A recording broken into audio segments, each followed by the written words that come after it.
So I'm watching this little interview, little meaning it was about 2 or 3 minutes long, with a Greek real estate agent. Been doing it as, almost his whole life. Said, even last year, keeping in mind that Greece still had the same problems it has last year too, that it does now. So naturally they're a massively indebted nation, which, by the way, speaking of that, I gotta give you we all heard about Puerto Rico, right? 72 billion, we can't repay it. They just came out, government just said, to all of our creditors we owe this money to, we will be taking care of our citizens first before paying any of the creditors any money. Our citizens come first. So they were so bold as to say that.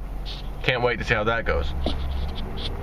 So back to Greece, this real estate agent is talking about how just last year they had one of the best years in a long time in the real estate sales.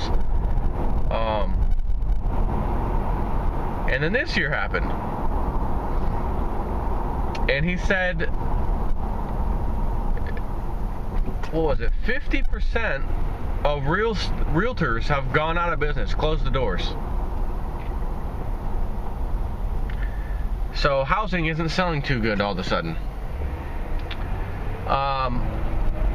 He says there's a neighborhood that his agency has sold over and over and over again in, real nice area, wealthier people live in this area. One of the houses was going for 1.2 million euros. It's been on the market for several years, hasn't sold yet. And he says that same house, which it was worth that fee, honestly, back when they listed it. Of course, it still didn't sell. But he says that same house right now, it's still for sale. And the price has now dropped to €500,000 euros. So 1.2 billion asking price is now 500 million.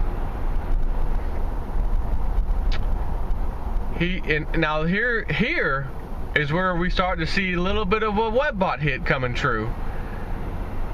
Now keep in mind, WebBot just talked about this weird kind of not normal real estate crash as one might expect, but more like you just can't sell your house. So it's not exactly crashing because nobody's selling. It's not that they're not selling, they can't sell. There's no buyers.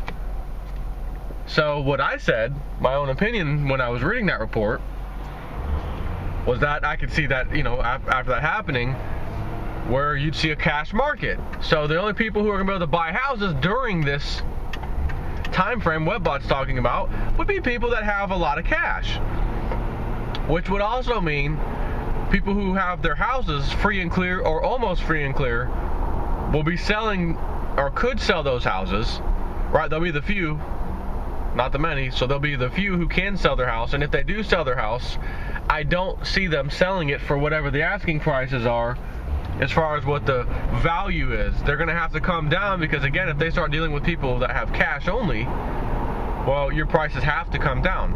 So here we are, look no further than Greece, $1.2 billion house on the market now for half a million. Not 500 million. Or, yes. When I said 1.2 billion, I'm mistaken. I forgot if I said million or billion, so let me clear that up. A house for 1.2 million, okay, is selling for $500,000, so 500,000. I don't know if I kept saying billion, I meant to say million. So,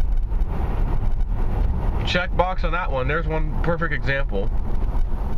And he says, yeah, I would say now 95% of the houses that are selling, the ones that are selling, again, 50% of the real estate agents have closed the doors recently. So the ones who are left, who are seeing the market, this guy being one of them, is saying, I would say about 95% of the sales we see now are cash deals. cash deals. In other words, couldn't go get a mortgage. I have cash, even if it's in the bank, because you can still do transactions bank to bank in Greece. You just can't withdraw the money yourself, is what's happening.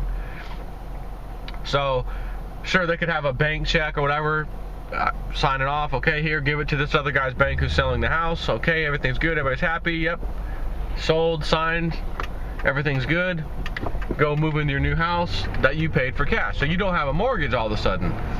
So naturally, how many people have that kind of money to go and buy a house basically full asking price? And again, he didn't give the examples of what those houses are selling for actually, but you can imagine if it's a market left to people with cash and people who still want to sell, you are going to drop that price. You are going to drop that price to sell that house, because when you realize, remember the days, I'm going to sell my house, and God, I have so many people calling and wanting to see it that they're like I feel like they're wasting my time now. So I'm going to tell my real estate agent, listen, anybody that calls and asks about this house and they want to come see it, make sure they're already pre-approved. Oh, okay, yeah, no problem. We do that. Okay. Remember those days? You're only going to see my house if you're pre-approved. Not anymore. Because you ain't going to be no pre-approves. At least in Greece to start with. And then Webbot talked about it coming here. Real estate market locking up because the credit market's locking up. It's not that all of a sudden this massive real estate destruction happens and prices drop. It was more like you just can't sell your house because the people who are trying to get your house want your house, have a job and everything still that says on paper I can get this house. Can't get a loan. Markets are locked up. Credit markets locked up. So naturally, again, what happens when that happens? Well, prices are going to have to drop. Or people are just going to sit and say, well, I guess we're just going to have to sit and wait. And then there's no real estate market for a while. And then you see what happens in Greece. 10% of the real estate agents closing the doors, 20%, 30, 40, 50%, who knows where it'll end. All closing the doors because they can't sell anything. Naturally, the credit market locks up, you're finished. There's not enough people in this country or the world that are going to be keeping the real estate market alive who have cash and are making cash purchases on homes. Not going to happen. I'm sure there's some people who have the cash. But you know that whole thing about the 99% and the 1% and all that? Yeah. Well, the amount of people that have enough cash to buy a house outright, I'm not talking about, I owe $30,000 on my house, I'll just pay that off. No. I'm talking about I need to go buy a house in full asking price, $200,000, $250,000, $150,000, whatever you got. And I've got that money sitting here, I'm going to go buy it. Those kind of people. There's not a whole lot of that. So, what's going to be left? Well, what will be left is very few real estate agents in a housing market that ultimately collapses. When you have a situation where stuff is not selling due to any reason, and this reason being the credit market's locking up when this happens over here, that is just a reason. That's all we need. So the reason is credit market's locked up, people can't get loans. You're going to have mass exodus from the real estate agent perspective of that market. They're going to go find another job. So, remains to be seen how this all goes down, but I think we just got a little piece of it, little taste of how it's happening in Greece. Because this isn't someone talking about what he thinks is going to happen. This was him in an interview saying exactly how it was happening. Can you imagine 95% of all home sales being done in cash? Now, number one, 95%, that's a lot, but 95% of the actual houses that are selling. So if you had, just an example here, in some area, 100 houses per month selling, divide up a whole bunch of real estate agents, selling them. And let's just say it was 100 houses a month. Now all of a sudden that drops to 10 houses per month. right? Massive crash. That's a 90% crash in sales, and the number of houses being sold. However, if I give you the statistics that, oh, those 10 that are selling every month, they're done in cash. So that would make sense, right? 90%, which in that case would be 100%. So 100% of the new 10% of houses that are selling are done in cash. So then you'd see a number just like that, 95%, 100% are cash deals. So the next question is, well, how many houses are selling versus what's selling before? And he said in that one example, we used to sell, what did he say? 12, 13, 14 or so a year in this one particular housing. This is just the area, not talking like a city, just a small area, upscale area, I think, where that $1.2 million house was.